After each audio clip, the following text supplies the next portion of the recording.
Hello dear students, in today's class we are going to discuss about a method of producing static charges on the object, that is charging by friction. We know that friction means rubbing two surfaces against each other. So we have written that when two surfaces are rubbed against each other, there is transfer of charge from one surface to another, which makes the objects charged.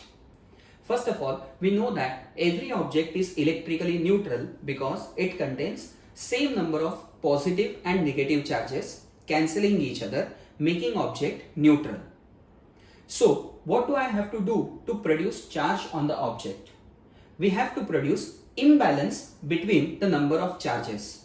So if the object contains greater number of positive charges than negative ones, then the object is said to be positively charged. Or if object contains greater number of negative charges than positive ones, then it is negatively charged. We also have to note here that only negative charges move from one object to another. As we have said, negative charges are outside the nucleus of an atom and hence they can jump from one surface to another. To explain charging by friction, we'll refer to this example and the diagrams that we have drawn here.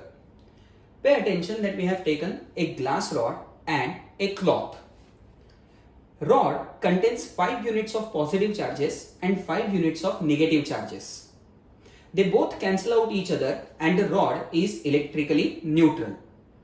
Similarly, for cloth, we have 5 units of positive charges and 5 units of negative charges cancelling each other, making cloth electrically neutral.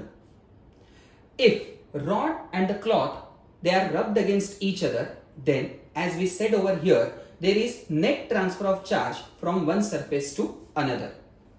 As you can see in this diagram, you can see that the rod contains 5 units of positive charges, but here it had 5 units of negative charges, whereas here it contains only 3 units of negative charge.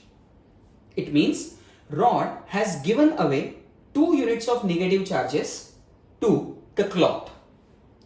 You can see that cloth contains all original charges it had here along with 2 units of negative charges which it had acquired from the from the rod.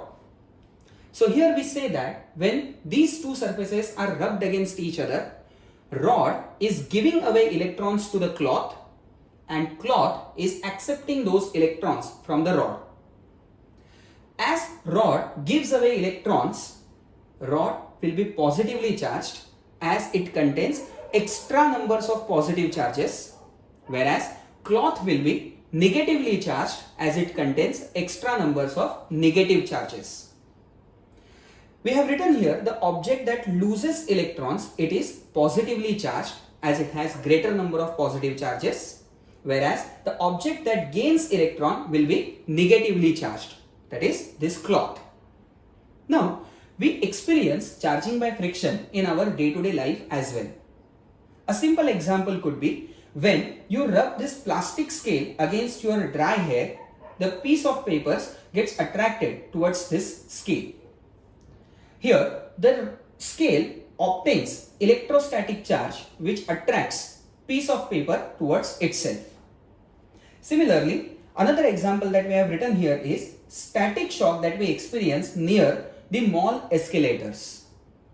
See, you know that these mall escalators, they have handrails which are of rubber.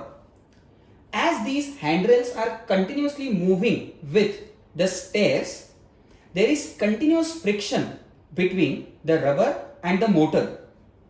As there is friction, it generates lot of charge on these rubber handrails, and when you accidentally touch on these rubber handrails, the charges on these handrails, they jump onto your body and you experience static shock. Now, can you try and explain why would you experience electrostatic shock when you accidentally touch car doors after a long drive in your car? Try to find answer to this question and write your answers in the comment section below. Thank you.